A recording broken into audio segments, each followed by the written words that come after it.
This looks like an ordinary planter here in East London. You've probably passed a few like it in your local city without even noticing them. But this one in particular is surprisingly in the middle of an intense legal battle meant to determine who controls the local streets.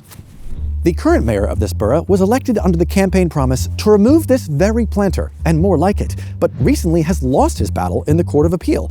Why would a democratically elected mayor not be legally able to make the changes he was elected to do?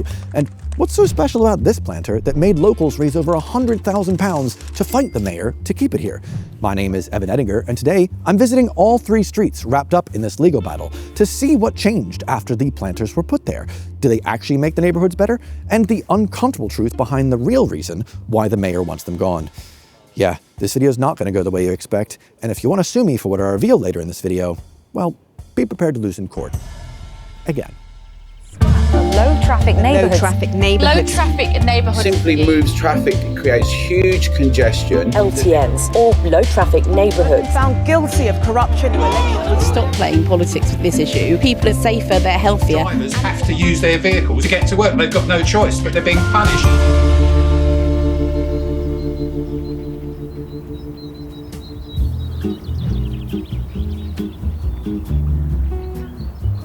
A term you've been probably hearing tossed around a lot recently is low traffic neighborhoods, or LTNs for short. It sounds like quite a technical term, but the concept's actually incredibly simple. Stop quiet residential streets from becoming shortcuts for drivers trying to avoid using the main road. Cars can still get in these areas, it's just they can't barrel on through. And this idea isn't exactly new. I'm currently standing here in de Beauvoir Town in Hackney, which has been doing something very similar for over 50 years now, long before the term LTN came to exist.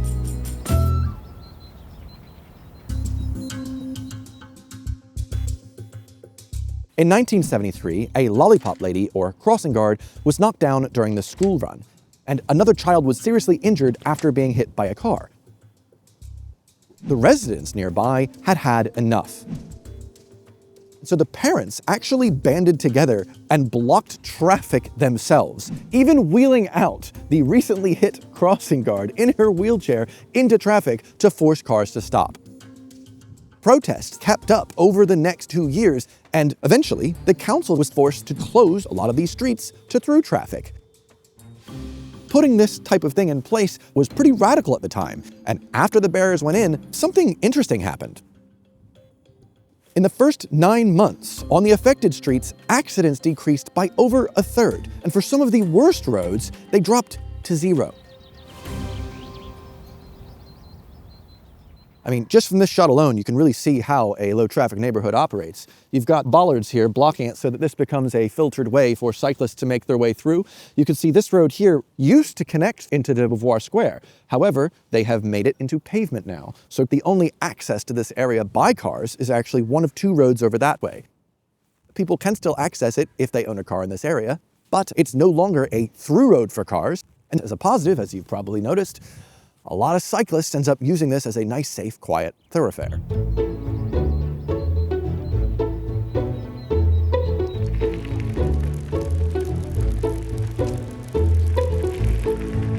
Over time, traffic disappeared from these streets. Well, except for pedestrian and cycle traffic. That actually went up.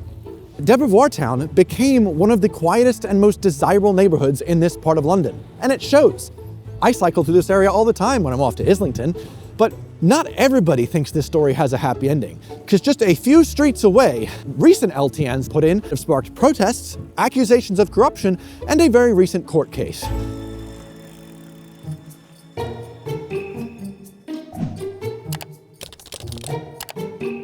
This here is the Google Maps view from Columbia Road back in May 2018. Back then, this was just a normal junction, and cars would regularly use this small residential street as a shortcut to get to Bethnal Green Road faster. Fast forward to 2022, and changes had already begun to happen. And here we are in 2026, and look what it looks like now. I cannot believe it. Most of the space that used to belong to cars has now been given back to pedestrians, with wider pavements, recently planted trees, and bike parking, as well as, the pub no longer has a sad little fence around it, meaning you can just walk up and get a pint on a hot day such as this. Yeah, the weather's been a bit inconsistent today, I've got to say.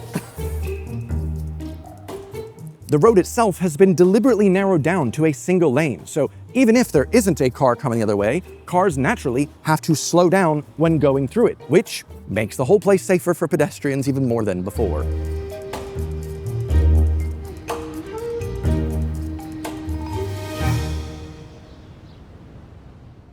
And there's a couple more hidden features I want to describe here, but first you should know that some people really hate this stuff. Why? Well, the objections aren't too complicated. Drivers say they make their journey slower, which they do, by design. That's the way that they're able to reduce the serious injury to pedestrians and other vulnerable road users. But hey, that is a real objection. Another is that LTNs push traffic onto the surrounding roads, make life harder for deliveries, and in some cases can make access for emergency services a lot harder. And to be fair, if you design an LTN badly, some of these criticisms can very much be true. So why did the locals here recently vote to keep this LTN in place? Well, an important aspect often ignored by this vocal minority, Tower Hamlets has the second lowest rate of car ownership in the entire country, just behind the square mile of the City of London itself. According to data from Transport for London, 71% of residents of Tower Hamlets do not own a car, myself included. The reason? Tower Hamlets has 4 underground lines, the Overground, the Riverboat, 430 bus stops across 34 different bus routes. We've got hundreds of hireable bikes and e-bikes all around the borough. Owning a car for most people is just a bit too excessive. Why would you do that when there's so many other more convenient and cheaper options available to you? So the residents can still get deliveries, the children at the school right down the road, they're able to safely go to school without the cars zooming past and the pollution that they bring. And though this part was clearly designed for pedestrians now, it can still be accessed by emergency services should they need to get through somewhere faster.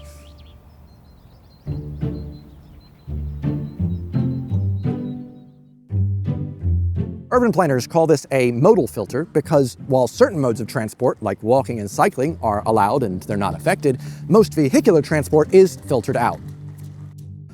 So for the people that live here and don't just drive through it anymore, this LTN has improved their quality of life greatly. Ah, this is such a nice part of London too. Everyone's on a bike here. London is so quickly becoming a cycle-friendly place.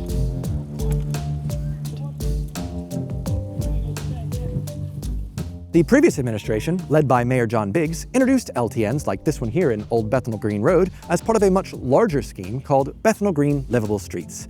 In January 2020, the council approved the final scheme design with works up to £2.7 million. 25% of that cost was funded by Transport for London, as this scheme helps TfL meet its goals of improving local streets and increasing active travel.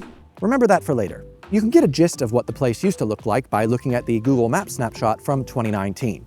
Apparently, the overflowing bins of Tower Hamlets have been the only feature nobody's managed to redesign.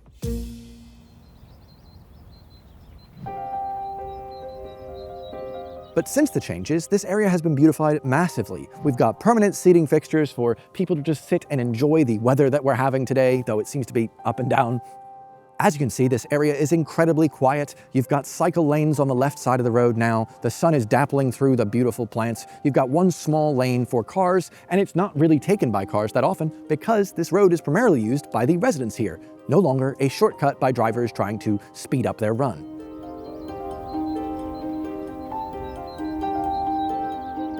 My name's Derek. I'm a local guy. I've lived here most of my life. I just love it here. I couldn't think of a nicer place to live. I've lived here since 1976. I've seen many changes, some good, some bad. This has been wonderful. This is the highlight, is this road. It's so peaceful here. I mean, what's better than this? We're sitting here, nice park. What more do you want? I live right just along here, the balcony overlooks the road, and the noise was deafening, terrible. To live here, the cars racing up and down all day, all night. When they changed it to this, beautiful. I love it.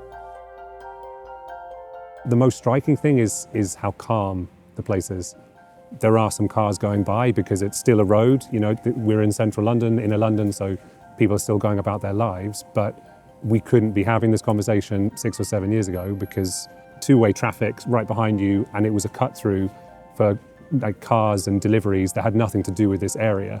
They might be going into central London, they might be going miles away, but this is in between two main roads and people were cutting through it. So just day to day, you still feel like you're in London, but you feel calm. Standing here on a sunny day and speaking to residents like Ted and Derek, you'd be forgiven for thinking the story ends here. If only it were that simple.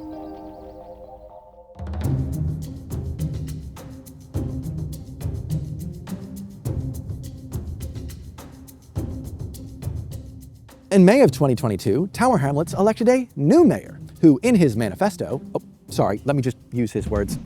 In his manifesto said, "I will reverse the botched livable streets." So it was officially his campaign promise to make the streets of Tower Hamlets less livable. But assumably it wasn't just this policy people voted him in for, right? Maybe people saw this one and said, "I'd vote for that guy.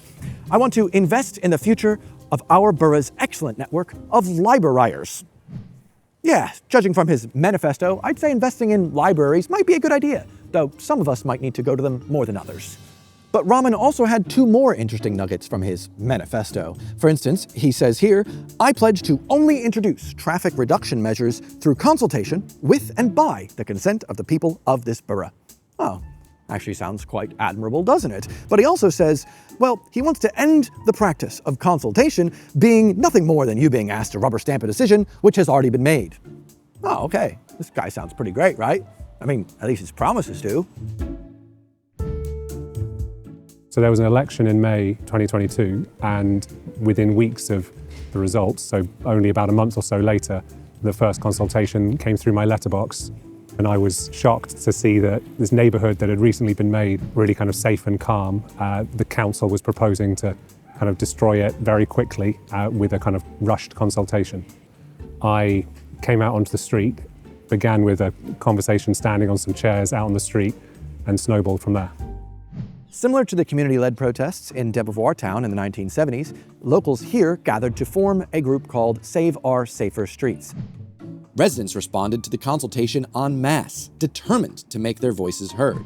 And from the get-go, Save Our Safer Streets had their work cut out for them. Because despite no sign of any results for the council's consultation, it seemed that they'd taken it upon themselves to remove parts of the road blockages preemptively. That was a big surprise because the mayor who won the election had, I think, about 96 election pledges, and one of them was to do with what he called reopen the roads.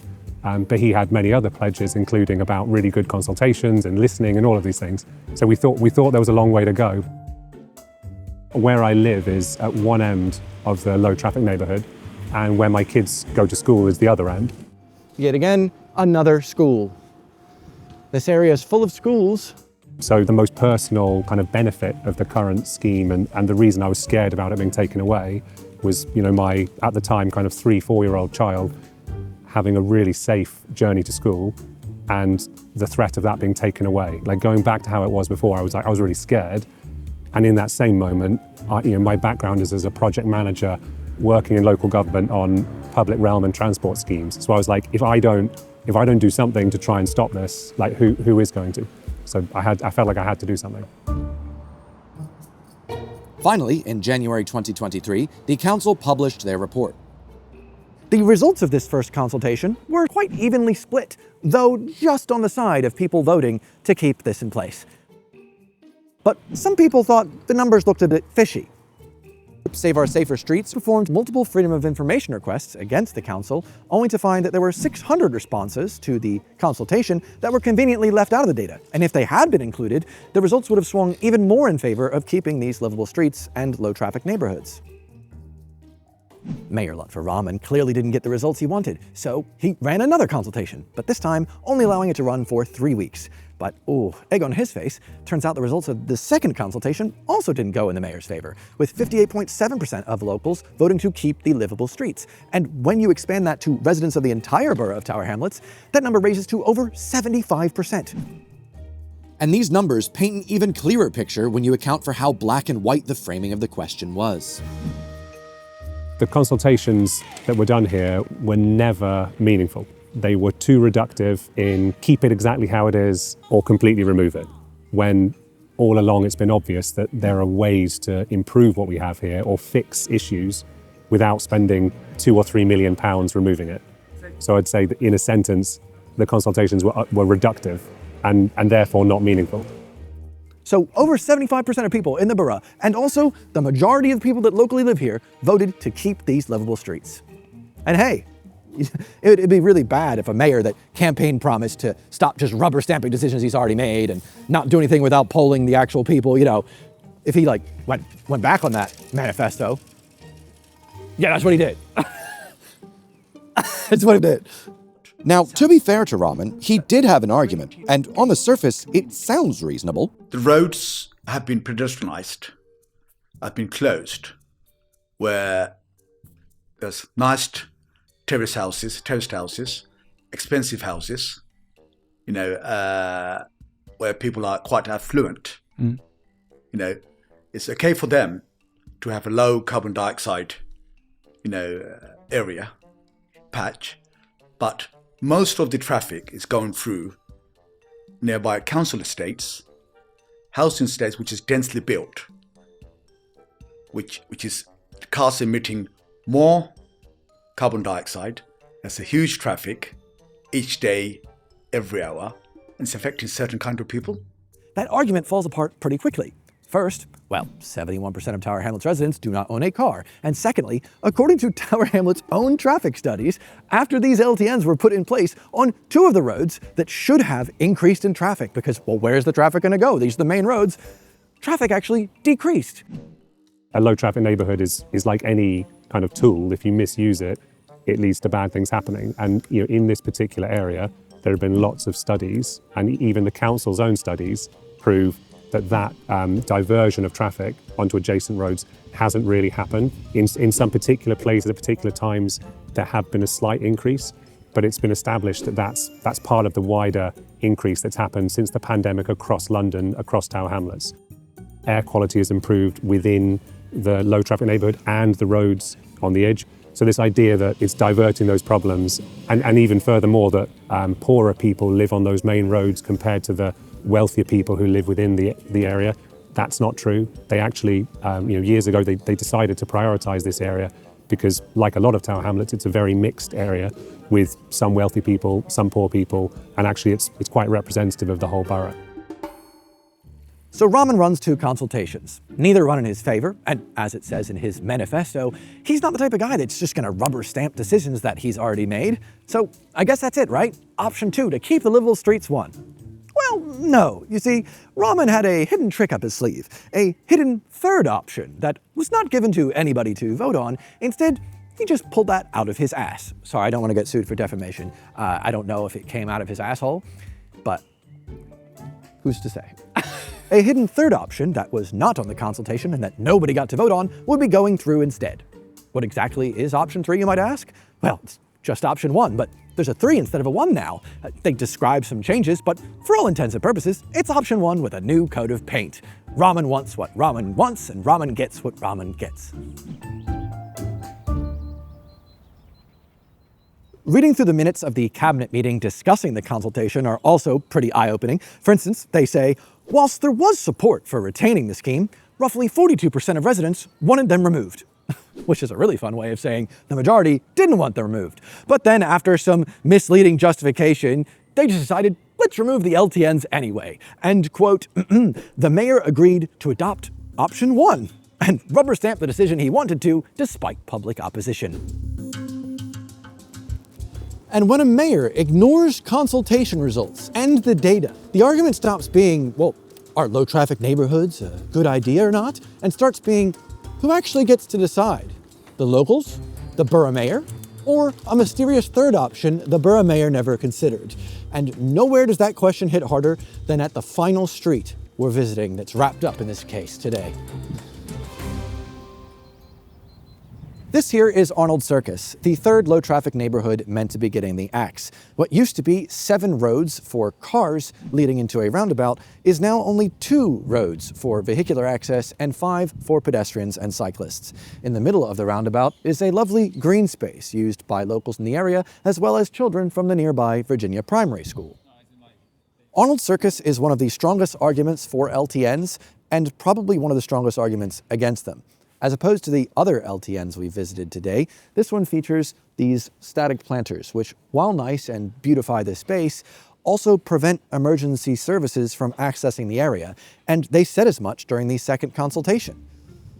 A low traffic neighborhood is like any kind of tool. If you misuse it, it leads to bad things happening. And the first few weeks and months, it wasn't perfect. They had closures in places where emergency services needed to get through, and there were some issues.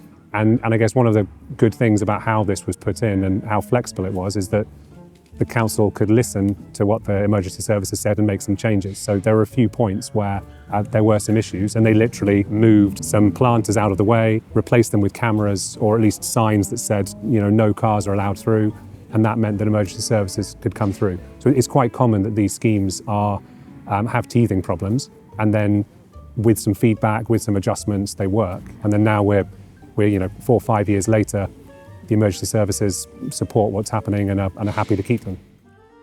If these were swapped out for cameras or those fancy retractable bollards that the Dutch have that simply go into the ground anytime a bus or emergency service needs to access the area, this wouldn't really be a problem at all.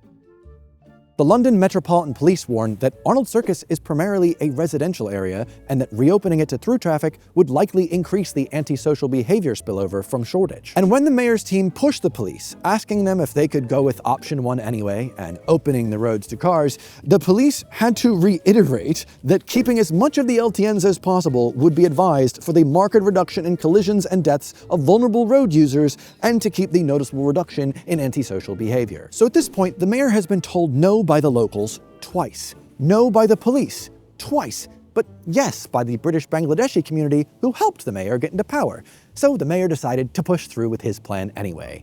But here's where that third option that Raman didn't expect finally comes into play. Because it wasn't only the taxpayers of Tower Hamlets that funded these livable streets, but also Transport for London. The community group Save Our Safer Streets raised over £100,000 for the legal fees required to take Tower Hamlets to court over this decision. And as of this past year, in the Court of Appeal, in the very building behind me, they found that Tower Hamlets had acted unlawfully. Because the LTNs were originally approved as a part of the borough's local implementation plan. And that, my friends, at least according to the Court of Appeal recently, is legally binding. When the Mayor of London's kind of powers were created over a decade ago, in that legislation, they established that the Mayor of London is responsible for a London-wide transport strategy. So it's called the Mayor's Transport Strategy. And that affects all London boroughs. And the main way that transport strategy is delivered is by the Mayor of London agreeing what's called a local implementation plan with individual boroughs. So individual boroughs have to agree a local implementation plan with the Mayor of London, which basically shows how at a local level they have got projects that will help the Mayor of London deliver the overall strategy. And some of the money and the policy logic for delivering this scheme came from that local implementation plan. So once this plan was approved, the borough couldn't just rip out these livable streets without first revising the plan and resubmitting it to the Mayor of London to approve it, which I doubt he would do. So they decided to go around him. Not a good plan. Not a good plan. Yet even now, despite all this overwhelming evidence, the battle is still not over, because as of February 25th, 2026, Raman has officially lodged an application at the Supreme Court to overturn this decision. It must be nice for Raman to be on the other end of the courtroom for once, because last time he was in court, he was actually in this court, you probably haven't heard of it, it's at the Royal Courts of Justice behind me, at the High Court no less, where the judge had ruled that Raman was guilty of corrupt practices, and Raman was guilty of bribery.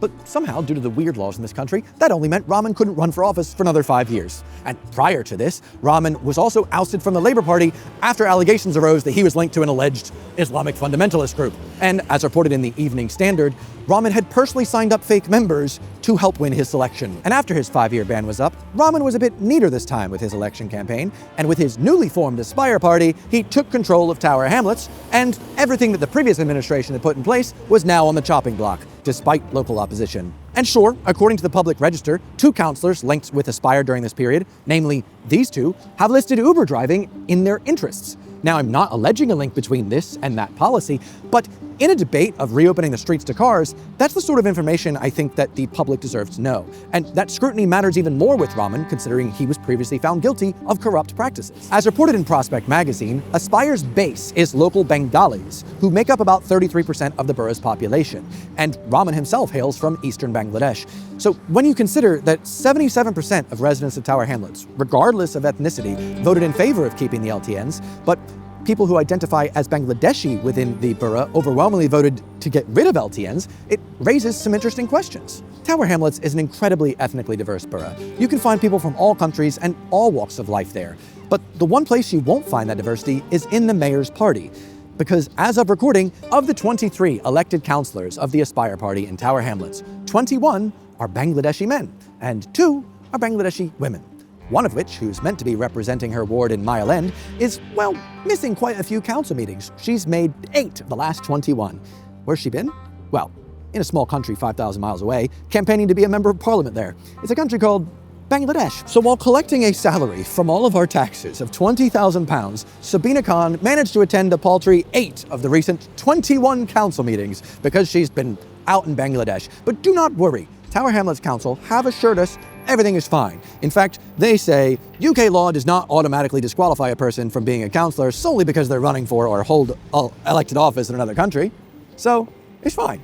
Stop thinking about it. Stop looking into it. Just let us take the money and not do anything. Lads, I think you lost the plot.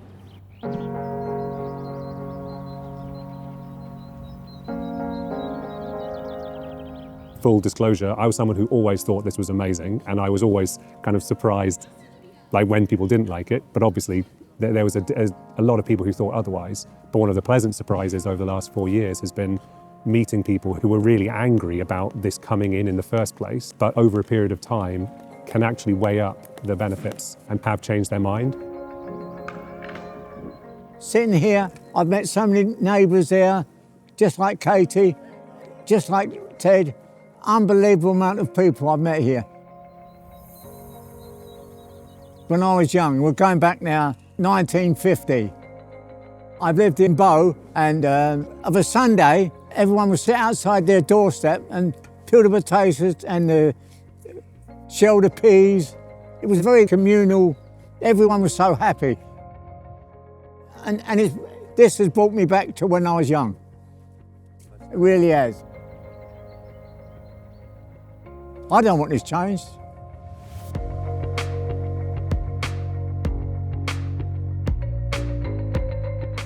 We've got enough bloody racists in this country without this type of thing going on. You know, people say that we're living under Sharia law, that there's no-go zones, and none of that's real. But it's not a good look to have the entirety of your party only be from one ethnicity and then push forward unpopular policies that are only popular with members of your ethnicity. And it's just icing on the cake to have someone that is supposed to be representing everyone in the borough pretty much only representing people in Bangladesh, in the country of Bangladesh itself, right? It's 2026. This is London, and this is embarrassing. But if you are a resident of Tower Hamlets, you actually have the chance to do something about this very soon.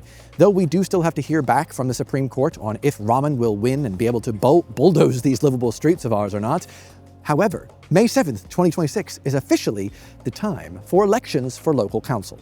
Now, I know a lot of people ignore local councils. They only vote in the general election. They think council doesn't matter. It's all these people. Listen, it does matter, because people that don't care about voting in general elections are the ones that wind up with mayors that have been found previously guilty of corrupt practices, who ignore evidence, advice from police, and the people they're supposed to represent. If you care about cleaner air, if you care about your child having a safe way to get to school, or maybe you just care about having politicians that don't just rubber stamp decisions they've already made against the will of the people, maybe just show up on May 7th, do your part, and vote Raman and his cronies out of office. Unless, of course, you trust a man whose #1 point on his manifesto was to freeze council tax for 4 years to, you know, protect the poorest from rising living costs, despite the fact that, well, for the last 4 years he's been in power, he's risen council tax every single year. I just feel like maybe he should update his manifesto before the next election. Maybe something simpler, that way he doesn't have any misspellings, something that everyone can really understand what he stands for. Something like the poor.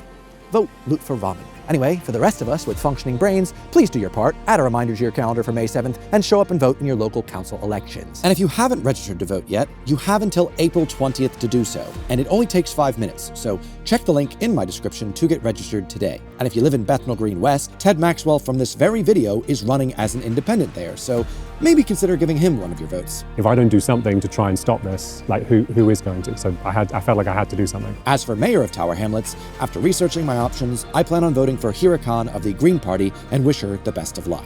Well, otherwise, I hope you learned something about pedestrian infrastructure maybe along the way. This was not meant to be a political video in the slightest. I started this just going, why would someone want to rip out a livable street? And then the more I read, the more I just was like, Jesus Christ. It gets worse the more you learn. But hey, subscribe or not, I'll still be here back on your YouTube feed every single Sunday. So thank you very much for watching, and hopefully I'll see you next Sunday. Goodbye. Sir, that was not well timed. Not bad for waffling. Don't bong me right now, clock. One more, father? Thank you, and that is enough bong.